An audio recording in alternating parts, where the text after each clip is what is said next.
자, 오늘 저는 본문의 말씀을 통해서 무너진 성전을 재건하라라는 제목으로 함께 은혜를 나누고자 합니다. 자, 본문의 배경은 솔로몬 왕국 이후에 이스라엘이 북왕국 남유다로 갈려졌습니다.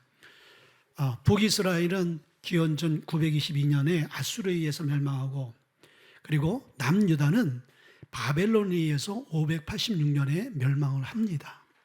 오늘 이야기는 바벨론에 의해서 멸망한 남유다의 이야기인 거예요. 그래서 이 남유다가 완전히 바벨론에 의해서 나라가 초토화되어진 거예요. 성전과 성벽과 모든 이제 가정들이 파괴되어졌습니다. 그리고 많은 인재들은 바벨론으로 포로로 잡혀가고, 그리고 참 나이 들고 그리고 능력 없는 사람들만 남아서 뿔뿔이 남유다로 흩어져 있고, 그래서 바벨론에 의해 70년 동안 노예 생활을 해요. 근데 이 영원한 강국 이 바벨론이 새로운 신흥국가 페르시아에 의해서 멸망을 합니다.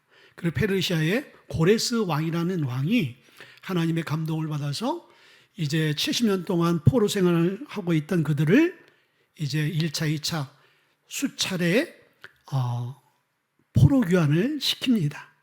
그래서 이 포로로 잡혀있던 사람들이 본국에 돌아와서 나라를 재건하고, 그리고 성과 성전을 재건하는 그런 일들을 스룹바벨을 중심으로 해서 대제사장인 여호수아와 학개와 에스라가 이 일에 참여를 하게 되어진 것이죠.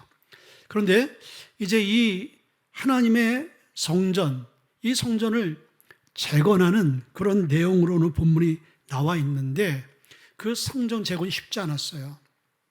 성전 재건 여러 가지 환경적인 또 어려움 때문에 16년이라는 기간 동안 성전 재건을 하지 못했습니다. 그리고 16년 후에 하나님께서 성전 재건을 미루는 그들에게 나타나셔서 말씀하신 내용이 본문의 말씀인 거예요.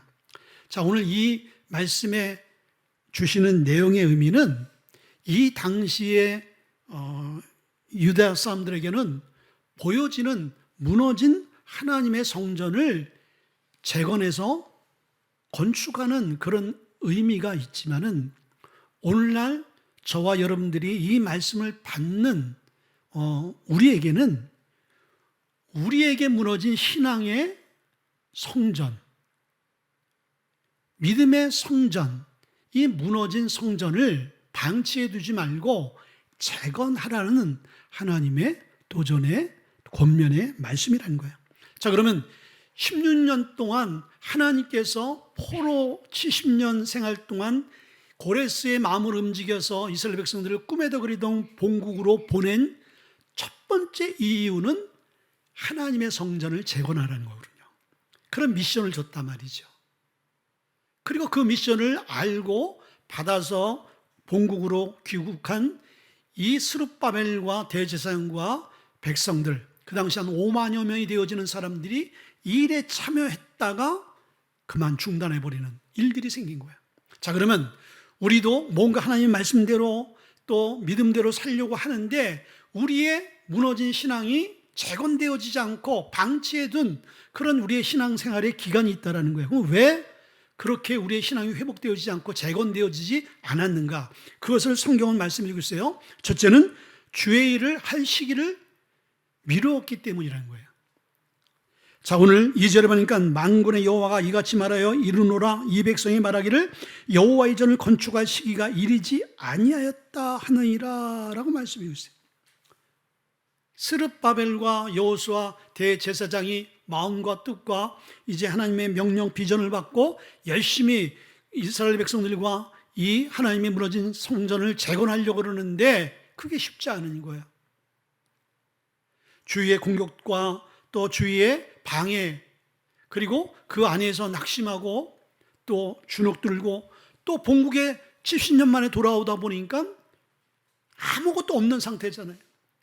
경제적, 환경적, 또 여러 가지로 너무나 힘들고 어려운 상황에 있다 보니까 그들이 하나님의 성전을 재건하는데 우선순위를 둘 수 없는 그런 상황이 되어버리고 만 거예요. 먼저 먹고 살기에 바쁜 그들의 모습으로 전락해버린 것이죠. 자, 그래서 오늘 그들이 말하기를 이렇게 어려움이 봉착하고 생활에 빈곤함이 찾아오고 먼저 우리가 먹고 사는 일을 우선으로 해야 되겠다는 생각을 갖게 되어지니까 그들이 이야기를 뭐라고 얘기해요? 아직 시기가 되지 않았다. 때가 되지 않았다. 자, 이 말은 이스라엘 백성들이 고백해야 될 고백이 아니라 하나님께서 말씀해야 되는 거예요. 모든 시간과 모든 상황과 모든 때를 정하시는 이는 하나님이세요. 그렇죠. 여러분의 기도 응답도 여러분의 길에 열려지고 풀려지고 하는 것도 하나님 때에 있는 거예요. 내가 지금이 가장 좋은 때야 라고 여러분이 아무리 주장하더라도 하나님이 지금 때가 아니면 절대로 하나님은 응답하지 않는 분이라는 거예요. 근데 오늘 그렇게 시기와 때를 핑계 삼아 미루는 그들에게 하나님께서 그렇게 말하는 백성들에게 말씀하시는데 뭐라고 말씀하세요? 여기 아주 중요한 말씀이 있어요. 이 백성이 말하기를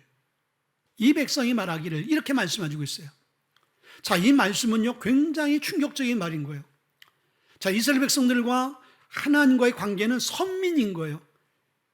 이 세계에 많은 나라가 있는데 그 나라의 민족 가운데 하나님께서 이스라엘 백성들을 선택하신 거예요. 그러니까 선민인 거예요. 오늘날 이스라엘 백성들이 그런 히오니즘, 한마디로 하나님의 선민이라는 의식이 굉장히 강합니다. 하나님 자기들을 선택한 민족이라는 거야. 그런데 그런 백성들에게 하나님은 항상 이야기하기를 뭐라고 하냐면 내 백성이라고 얘기했단 말이에요. 내 백성. 근데 오늘은 하나님이 내 백성이 아니라 이 백성이 되어버리고 만 거예요. 이 백성. 여러분들 말의 뉘앙스가 어떤 느낌이 듭니까? 벌써 거리감이 있잖아요. 관계에 문제가 있는 것을 보게 되어지잖아요. 그렇죠? 왜 이렇게 되어졌어요? 하나님이 내 백성이라고 얘기해도 진짜 시원찮은 판인데 하나님이 이 백성이라고 얘기하는 것은 하나님 마음속에 이 유다 백성들이 뭔가 지금 잘못 가고 잘못 살아가고 있는 것을 하나님이 지적하고 있는 거예요. 그리고 하나님의 마음이 편치 않은 것이죠. 하나님의 마음이 기쁘지 않은 거예요. 그것을 이스라엘 백성들이 몰랐던 것이죠. 근데 왜 하나님께서 이 백성이라고 한 이야기를 오늘 성전 건축 지연의 이유를 통해서 알 수 있게 되어지는 거예요. 첫째는요, 성전 시기가 지금이 아니라고 미루기 때문이라고 주님께서 말씀해 주고 있는 거예요. 아까 얘기했듯이 이 시기는 하나님이 정한 시기지 자기들의 편의에 의해서 정하는 것이 절대 아니라는 거예요. 근데 그들은 자기들의 임의대로 지금은 성전 재건을 할 때가 아니야. 지금은 먼저 우리의 삶 가운데 해야 될 일이 너무 많아. 이렇게 지금 이야기를 하고 있는 것이죠. 이것이 하나님께서 이스라엘 백성들에게 하나님이 마음에 들지 않는 부분인 거예요. 자, 우리도 뭔가 하나님의 일을 하고 주님 앞에 예배하려고 그럴 때 이런 도전이 오는 거예요. 아직 때가 아니야. 아직 시기가 아니야. 누굴 전도하려고 그러는데 나 아직 믿음이 부족해서 아직 전도할 시기가 아니야. 여러분, 그것은요 내가 정한 거예요. 여러분 마음속에 전도할 그 대상이 있고 전도할 사람이 있으면요 믿음으로 도전하시는 거예요. 그러면 누가 하시는 거예요? 하나님이 하시는 것이죠. 성전 재건은 분명히 여러분들 평탄케 되어지는 주의 일은 없어요. 반드시 하나님의 일에는 도전이 있고 시험이 있고 유혹이 있고 그리고 방해가 있어요. 하나님도 역사하지만은 사단이 또 역사하잖아요. 그런데 그 역사와 도전 앞에 중단해 버리면 안 되는 것이죠. 이들이 그렇게 중단해 버리고 말았어요. 두 번째는요, 사마리아 사람들의 방해 때문이라는 것이죠. 오늘 이 스가랴서, 에스라서가 오늘 본문의 내용을 또 그대로 담고 있는 성경의 내용인 거예요. 이 에스라서 4장 4절에 말씀 보니까 이런 말씀 있잖아요. 자, 이로부터 그 땅 백성이 유다 백성의 손을 약하게 하여 그 성전 건축을 방해하되, 성전 건축을 못마땅하게 생각하는 거예요. 근데 이 성전 건축을 방해하는 사람이 누구냐면요, 사마리아 사람들이에요. 이 사마리아 사람들은 반 유대인들, 혼혈인 거예요. 혼혈. 이방 사람과 유대인들이 이제 결혼해서 생긴 민족이 이 사마리아 사람들인 거예요. 이 사마리아 사람들이 얼마나 하나님의 성전을 짓는 것, 재건하는 것을 마음에 안 들었는지 페르시아 고위 관직들에게 뇌물을 주면서 저거 못하게 좀 말려주세요. 뭐 이렇게 지금 로비라고 있는 거예요. 여러분들, 우리가 주님의 일을 할 때 반드시 어려움이 있습니다. 순탄하게 되어지는 건 없어요. 하나님 앞에 나와서 여러분들 금방 되어지는 건 없습니다. 근데 우리는 여기에서 쓰러지는 거예요. 때가 아닌가 보다. 이런 어려움이 있고 이런 상황에 봉착하면은 내가 예수 믿을 팔자가 아닌가 보다. 그렇게 생각하는 사람들이 너무나 아닌 거예요. 그걸 이겨내야 되는 거예요. 그걸 우리가 핑계 삼아서 우리가 낙심하거나 우리가 좌절해서는 안 된다는 것입니다. 세 번째는요, 백성들의 무관심과 불신앙인 거예요. 5절에 보니까 그러므로 이제 만군의 여호와가 이같이 말하노니 너희는 너희의 행위를 살펴 볼지니라 라고 말씀하셨어요. 이 이야기는 너희 자신을 뒤돌아보라는 거예요. 너희들이 왜 성전을 재건하지 않는지 너의 삶을 뒤돌아보면 알 수 있다는 거예요. 근데 그들의 삶을 뒤돌아보면 결론은 뭐냐면요, 결론은 하나님의 교회, 주님의 일에 대한 무관심. 그들의 삶의 우선순위는 먹고 살고 지금 당장 눈에 보여지는 것, 이것에만 그들이 마음이 있었다는 것이죠. 이거는 하나님 앞에 뭐예요? 불신앙이 되어지는 거예요. 여러분들, 우리 예수 믿는 사람들은 먹고 사는 문제에 연연해서는 안 되는 거예요. 여러분들, 주님이 우리에게 말씀해 주고 있잖아요. 야, 들의 꽃들을 봐. 하늘에 나는 새들을 봐. 저들은 힘지도 않고 거두지도 않는데 하나님께서 먹이시고 입히신다고 말씀해 주고 있어요. 하물며 밤낮 부르짖는 하나님의 자녀들에게 좋은 것으로 주시지 않겠느냐? 아멘. 근데 우리가 이 하나님께서 채워주심을 먼저 기대하지 않고 그 하나님께서 우리에게 주신 미션은 뒤로 하고 우리가 이 땅의 것을 잡느라고 아둥바둥하는 삶을 살게 되어진다라면 하나님의 것을 잃어버리게 되어지는 거예요. 지금 이 유다 백성들이 그렇게 되어진 거예요. 먹고 살고 상황이 힘들고 어려워질 때 그때일수록 더욱더 하나님의 재건을, 성전을 재건하는 일에 그들이 참여하게 되어지면은 하나님이 그들의 필요한 것들을 채워주시는 놀라운 기적을 베풀어 주실 텐데 그들은 우선순위가 바뀌었어요. 힘들고 어려우기 때문에 주의 일은 다음에 해야 되겠다라고 밀어버린 거죠. 이게 일반적인 모든 사람들의 생각과 또 선택하는 방법인 거예요. 근데 문제는 뭐냐면요, 특별히 우리 예수 믿는 사람들은 이 순서가 바뀌어지면요, 그때서부터 이제 혼란이 시작되어지는 거예요. 어려움이 시작되어지는 것을 보게 되어지는 것입니다. 그래서 우리의 삶의 두 번째는요, 우선순위를 정하고 우선순위를 아는 지혜를 가지는 것이 너무나 복된 거예요. 자, 이 유다 백성들이 하나님으로부터 이 백성이라고 관계가 깨어질 정도의 상황이 되어진 것은 그들의 삶의 우선순위가 무엇인지를 몰랐던 거예요. 자, 4절에 보니까 이 성전이 황폐하였거늘 너희가 이때 판벽한 집에 거하는 것이 옳으냐? 16년 동안 성전이 재건되지 않았잖아요. 1년 성전 건축하다가 딱 중단되어져 본 거예요. 그들이 돌아와서 기원전 538년 전 이제 성전 건축을 시작해서 딱 1년 시작하는데 어려움이 오고 또 생활에 힘듦이 오니까 다 내려놓아 버린 거예요. 그리고 16년이 지난 거예요. 그런데 그 16년이 그들이 미루고 아직 시기가 아니다, 때가 아니다 하고 있는 그들에게 하나님께서 4절에 그들에게 반박하시는 거예요. 이 성전이 황폐해졌는데 성전이 다 무너져버리고 거기에 잡초가 무성하고 정말 그 터가 너무 형편없게 됐는데 너의 집은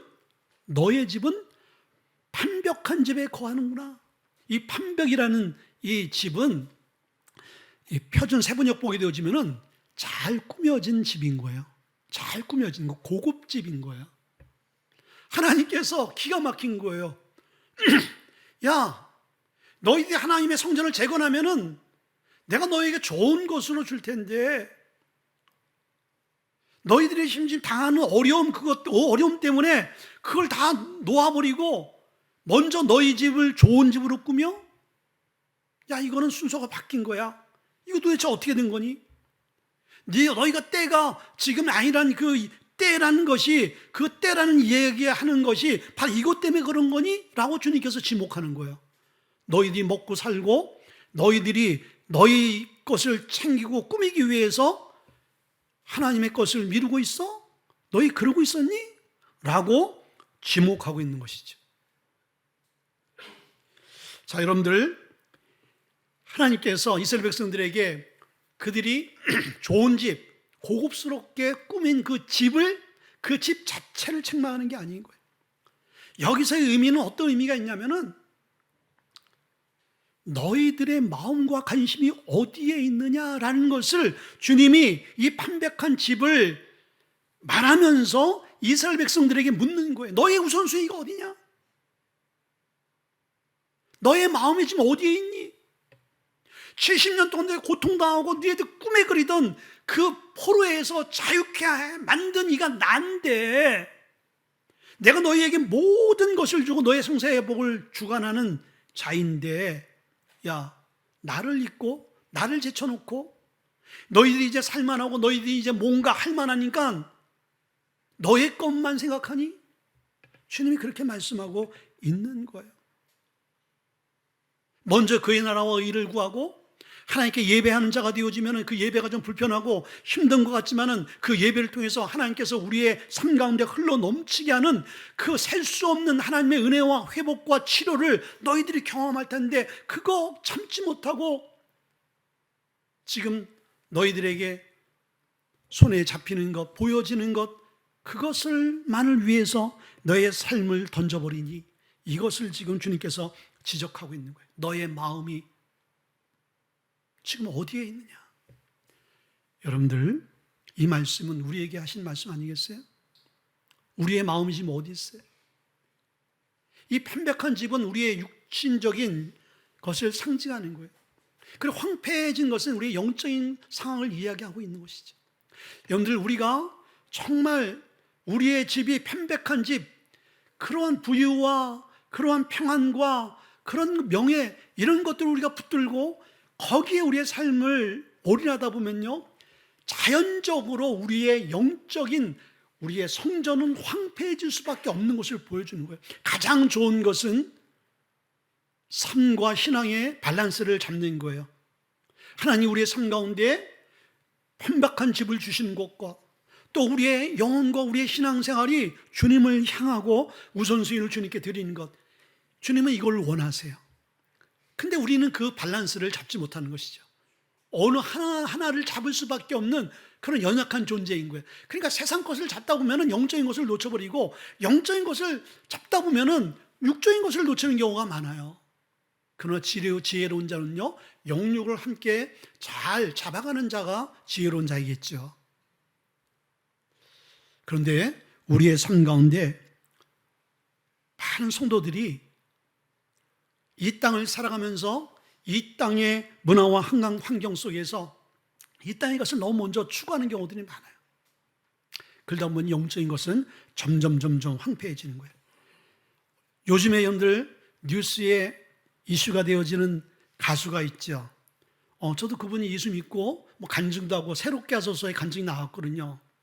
그리고 또 주님을 찬양하는 곡도 유튜브에 많이 올라오고, 근데 얼마 전에 음주운전으로 지금 구속 상황이 되어진 거예요. 근데 그분이 새롭게 하셔서 자기의 삶을 간증했어요. 간증할 만한 내용이 있겠죠. 그리고 주님을 찬양하고 또 많은 교회 가서도 찬양을 드렸어요. 근데 현재의 모습은 어떻게 되어졌어요? 안타깝게도 여러분들, 가수가 음주운전을 해가지고 난 수갑 채가지고 TV에 보도되어진 건 난 처음 봐요. 자, 저는 그 형제의 모습을 보면서 저 사람의 그 성전이 황폐해졌구나, 무너졌구나. 사람들에게 보여지는 모습은 얼마나 여러분들 그냥 세워진 성전같이 보여질 수가 있어요. 내 성전은, 내 믿음은 문제가 없어. 하나님께 예배하고 하나님을 찬양하고 하나님을 간증하고, 여러분들 입술로는 얼마나든지 할 수가 있습니다. 그러나 그 심령 위에 하나님이 없게 되어지면요, 그 성전은 무너진 거예요. 껍데기밖에 없는 거죠. 터밖에 없는 것이죠. 그렇게 되어지니까 세상 것으로 채울 수밖에 없는 것이죠. 아니, 예수 믿는 사람이 왜 이 술집에 가서 술을 먹고 왜 세상적인 향락 가운데 있게 되어지냐 이거예요. 우선순위가 바뀐 것이죠. 좋은 자리에, 은혜스러운 자리에 있었다면 하나님께서 그에게 주시고자 하는, 그를 통해서 영광 받고자 하는 그 영광을 얼마든지 받을 텐데, 그러나 저는 그 형제가 참으로 지금이라도 그렇게 되어진 게 복되다고 생각해요.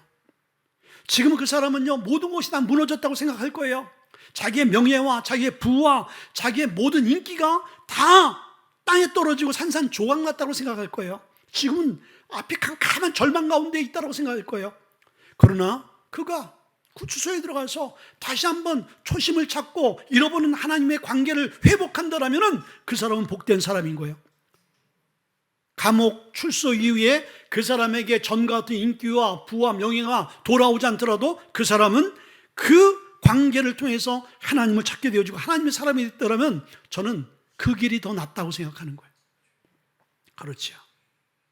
우리의 삶 가운데 신앙이 무너져버리고 자기의 성정이 무너진 사람이 많아요.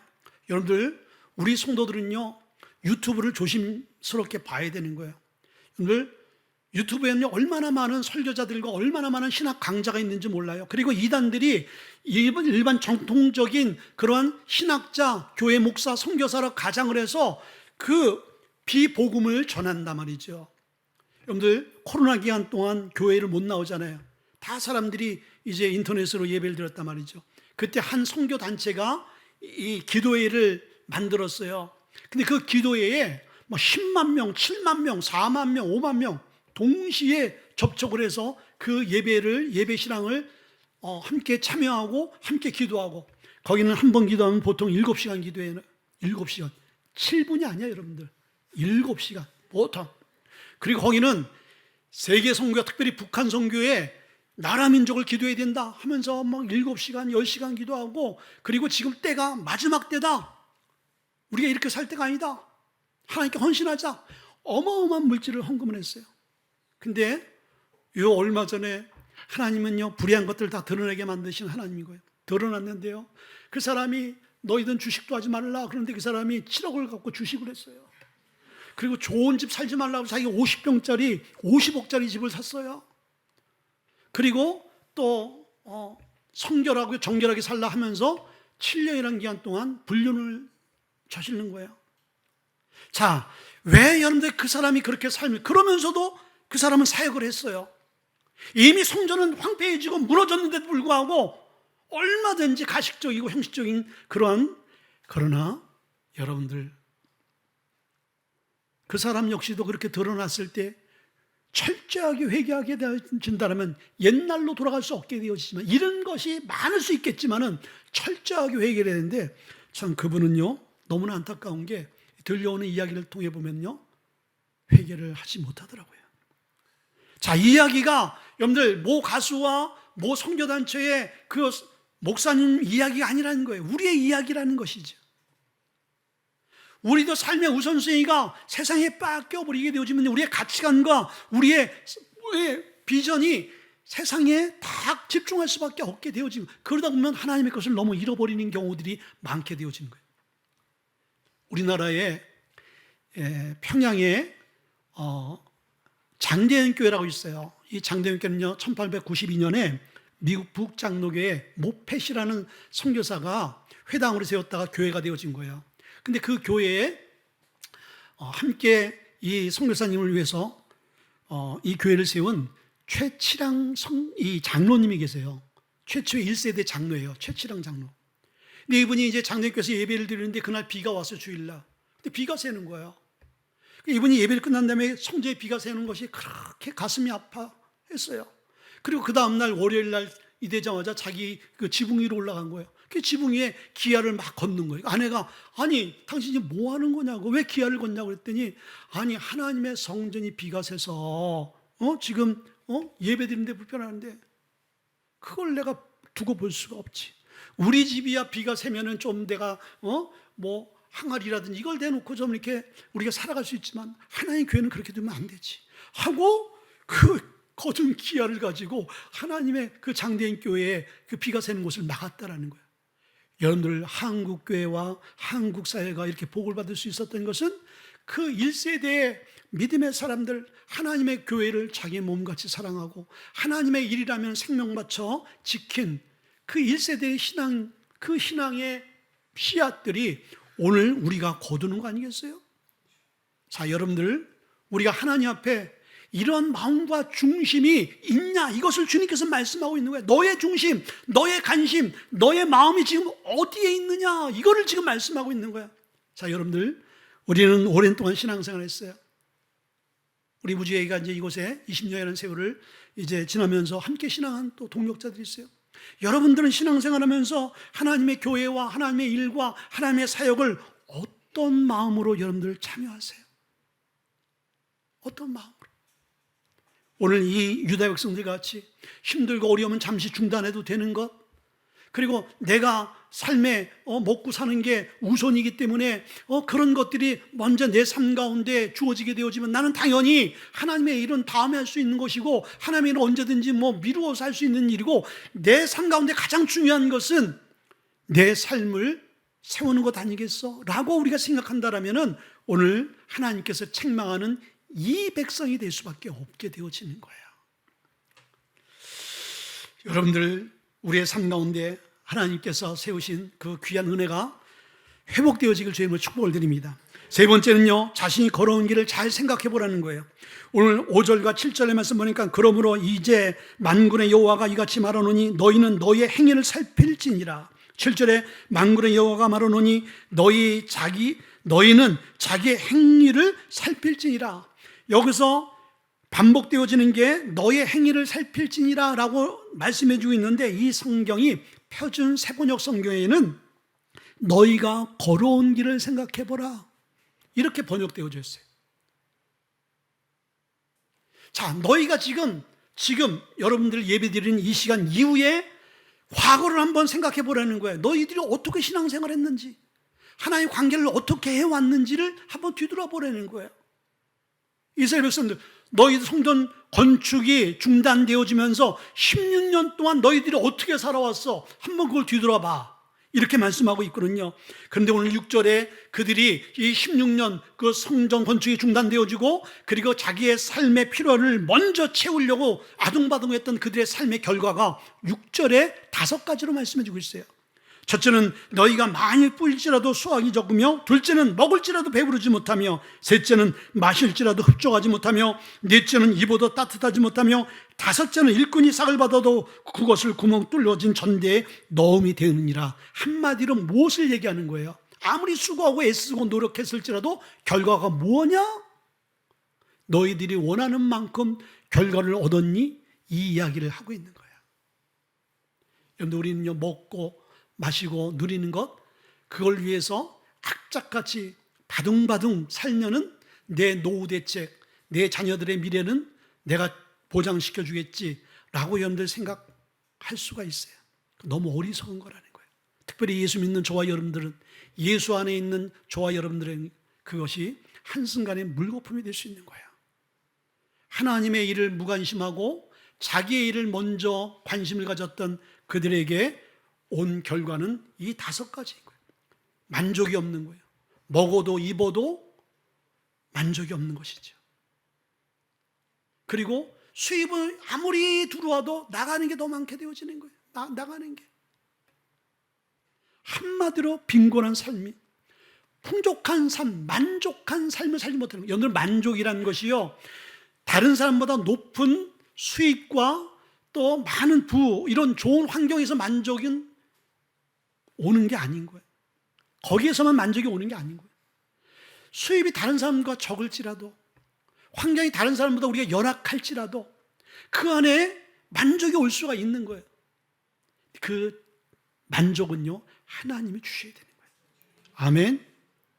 근데 대부분의 사람들이 만족을 갖지 못하는 것은 하나님 안에 있지 못하게 되어지니까, 인간의 욕심이라는 것이 자리 잡게 되어지니까, 하나님이 아무리 좋은 것으로 다른 사람을 봐서는 야, 저 사람 이제 살만하고, 야, 나도 저 사람 같이 됐으면 좋겠다라고 하는 위치에 있는데도 그 사람은 부족하고 항상 뭔가 만족하지 못해. 왜 그렇습니까? 욕심 때문에 그러는 거예요. 욕심에 사로잡히면 그렇게 되어지는 거예요. 이스라엘 백성들이 욕심에 사로잡혀 있던 환경적인 빈곤을 주던 이 5가지로 그들이 힘들고 어려운 것들을 보게 되어지는 거예요. 그러면서 그들이 내가 너의 삶 가운데 열고 풀어주는 복의 근원이라는 것을 재차 하나님께서 강조하기 위해서 9절에 뭐라고 말씀해주고 있어요? 이렇게 말씀해주고 있어요. 9절에 너희가 많은 것을 바랬으나 도리어 적었고 너희가 그것을 집으로 가져갔으나 내가 불어버렸느니라. 나 만군의 여호와가 말하노니 이것이 무슨 까닭이냐? 내 집은 황폐했을 때 너희는 각각 자기의 집을 짓기에 위하여 빨랐음이라. 하나님 마음이 좀 많이 서운했던 것 같아요. 또 얘기하시네. 하나님은 지정의가 있는 분인 거예요. 여러분들 우리가 인간과 인간의 관계 안에서 섭섭함이 딱 느껴지면 여러분들 그거 참 힘들죠. 아멘 안 하시는 거 보니까 우리는 벌써 해탈했습니다. 불교에서 우리는 아주 경지에 올라서 다 우리 교회 성령 충만해가지고 너무 감사해요. 여러분들 그렇게 살 수 있기를 바랍니다. 예. 누구 서운하다고 얘기하지 마세요, 여러분들. 서운한 거야. 하나님도 당신이 가장 사랑하는 자들, 하나님의 백성들, 저와 여러분들 삶 가운데 뭔가 하나님이 기대하고 반응한 것이 있었는데 거기에 돌아오는 것이 너무나 섭섭한 마음이면요, 이게 도대체 어떻게 된 거냐? 하나님께 또 말씀하시는 거예요. 그러면서 너의 우선순위, 너의 관심이에요. 관심. 모든 점도 관심인 거예요. 여러분들, 여러분의 자녀가 여러분의 삶 가운데 관심을 안 가지면 그거보다 서운한 거 없지요?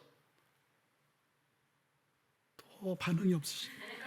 그래, 여러분 삶 가운데는 여러분들 자녀들이 여러분 생일날 아무것도 안 챙겨주기를 바랍니다. 정말 서운해, 여러분들. 제 어린 자녀라도 정말 부모의 생일이라든지 결혼일 이런 것들을 기억하고 챙긴다면 그 자녀가 얼마나 이뻐 보이겠어요. 근데 부모님 생신날은 전혀 기억 못하고 아직 이놈만 가서 어디 뷔페에서 지금 뷔페 먹고 있대. 그러면 그 자식 이뻐요, 미워요? 순간적으로 밉지요.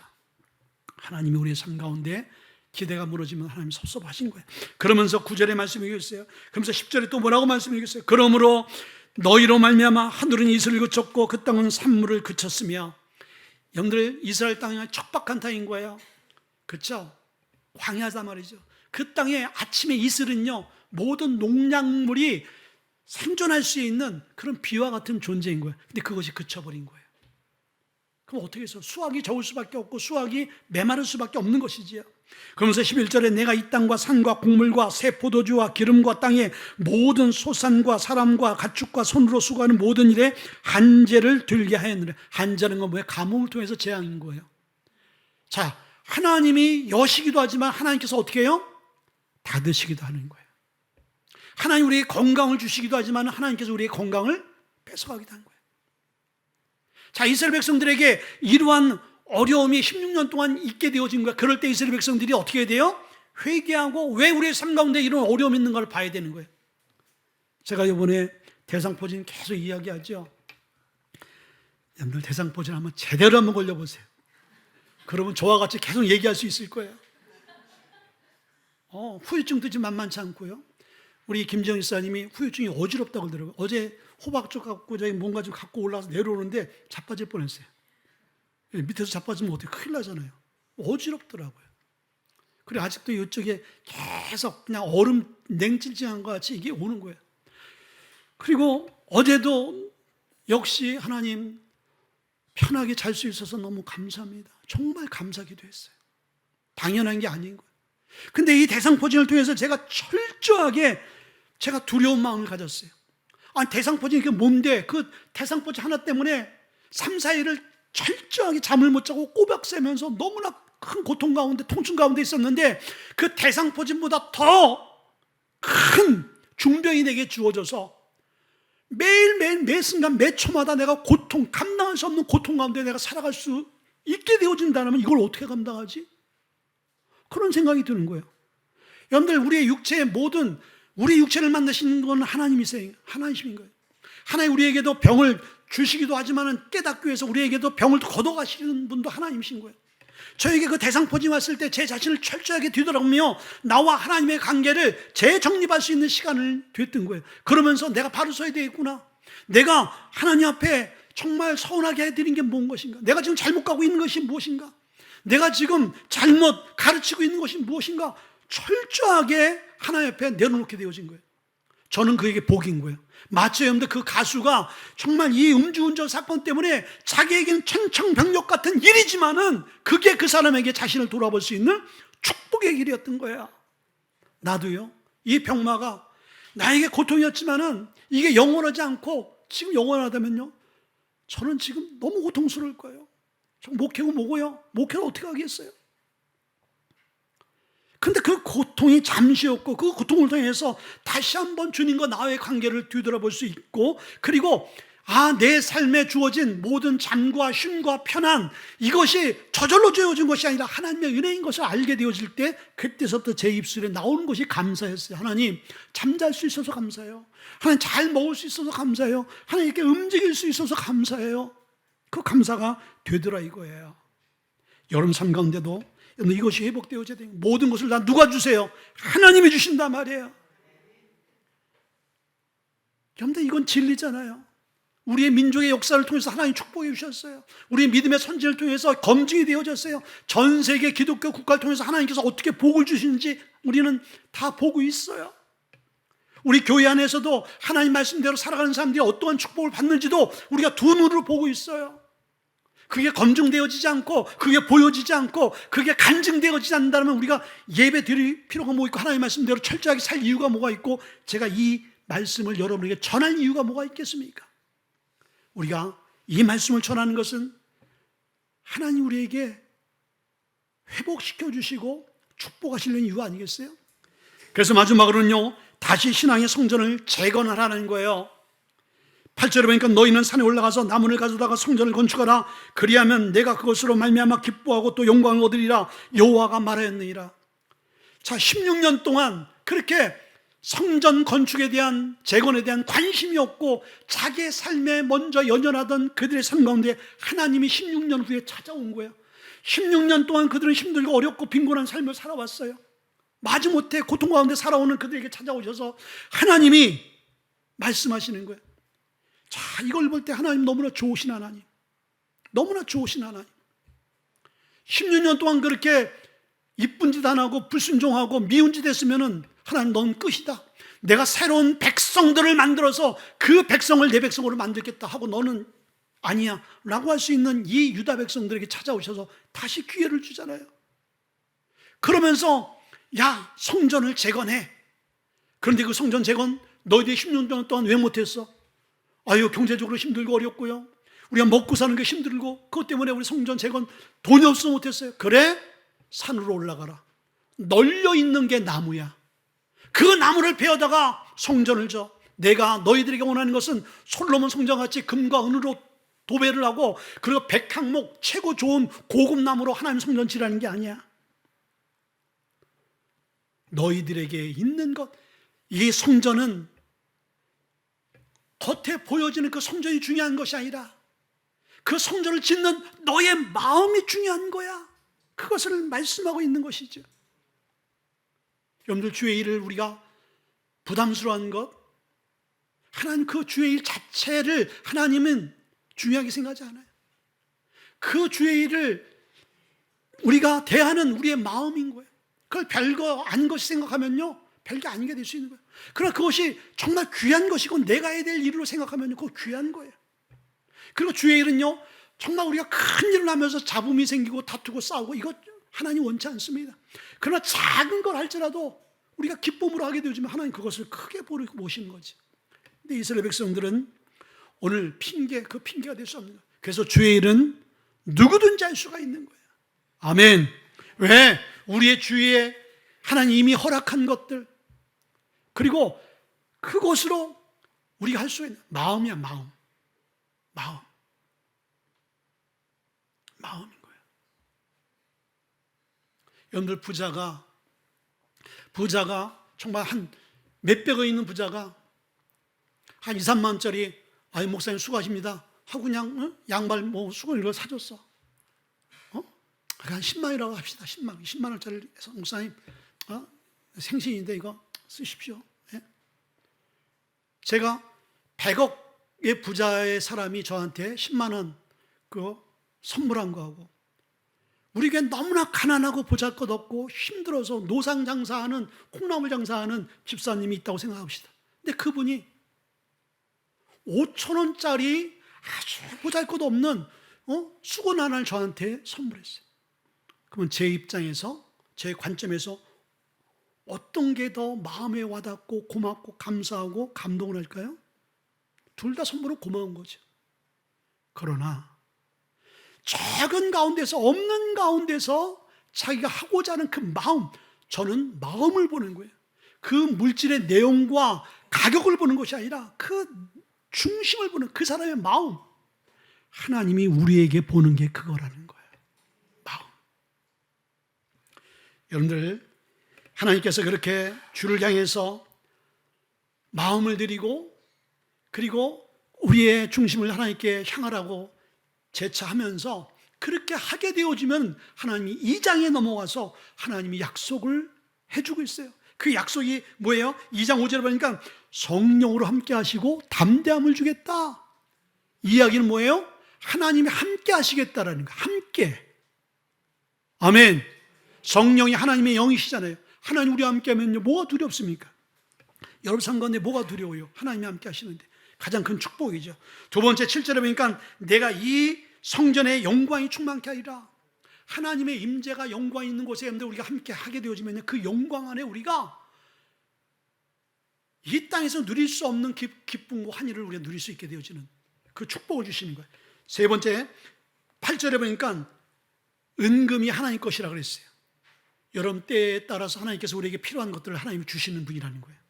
그리고 마지막으로는요, 9절에 평강의 복을 주신다. 평강. 아멘. 여러분들, 이 평강이 있게 되어지면 다른 거 다 필요 없어요. 아무리 여러분들 돈과 물질과 명예, 자, 오늘 그 가수가 자꾸 그 가수 얘기해서 죄송한데, 그 가수의 마음속에 지금 평강이 있을까요, 없을까요? 평강이 있을 수가 없는 거죠. 한순간에 쌓아놓은 모든 부와 명예, 그 사람은 더 큰 명예와 부와 인기를 얻을 수 있는 사람인데 한순간에 꼬꾸라져 버렸잖아요. 그 마음속에 얼마나 절망이 밀려오겠어요. 평강이 있지 않죠? 여러분들, 평강이라는 것은 그러한 상황 가운데 있을 때 주시는 게 진짜 평강인 거예요. 아멘. 우리에게 이런 축복이 있기를 바라고, 그래서 여러분들, 여러분의 무너진 하나님 앞에 예배할 수 있는 성전을 재건할 수 있기를 바라요. 신앙이 재건이 될 수 있기를 바랍니다. 우리 한번 시간이 지났지만 기도합시다. 기도할 땐 하나님 말씀입니다.